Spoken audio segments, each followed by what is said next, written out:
الذين آتيناهم الكتاب يتلونه حق تلاوته أولئك يؤمنون به. اعوذ باللہ من الشیطان اللعین الرجیم. بسم اللہ الرحمن الرحیم. وصلی اللہ علی محمد وآل بیتہ الطیبین الطاہرین المعصومین. بارگاہ ملکوتی امیر المومنین حرم امیر المومنین علیہ السلام کی جانب سے اردو زبان بولنے والوں کے لیے مخارج حروف کا ایک مختصر تعارف پیش کیا جا رہا ہے. با کا مخرج. تصویر دیکھیں جس میں با کا مخرج بیان ہو رہا ہے. اب، با، بو، بی. با دونوں ہونٹوں سے ادا ہوتی ہے. اس طرح کے دونوں ہونٹ آپس میں ملتے ہیں. زبان کو دیکھیں، جب با ادا ہوتی ہے تو زبان بالکل سکون میں ہوتی ہے. با کی ادائیگی کے وقت زبان کا کوئی دخل نہیں ہے کیونکہ یہ ہونٹ سے ادا ہونے والا حرف ہے. میم کا مخرج. ام، ام، ام. یہ جو ہم اپنے سامنے دیکھ رہے ہیں یہ میم کا مخرج ہے.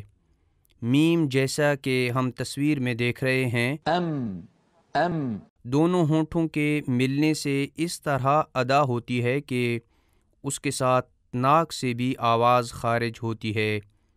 علماء نے ہونٹ والے جز کو یہ نام دیا ہے کہ ایسا آدھا کہ جس نے مکمل ہونا ہے، اور ناک والے جز کو یہ نام دیا ہے کہ ایسا آدھا جو مکمل کرنے والا ہے. پس یہ دونوں کام، یعنی ایک دونوں ہونٹوں کا ٹکرانا اور دوسرا ناک سے آواز نکلنا، یہ دونوں میم کے وجود کا پتہ دیتے ہیں اور یہی میم کا مخرج ہے. فا کا مخرج. If, if, if. اس طرح فا ادا ہوتی ہے کہ اوپر والے سامنے کے دو دانتوں کو نچلے ہونٹ کے تر حصے پر رکھ کر ادا کیا جاتا ہے.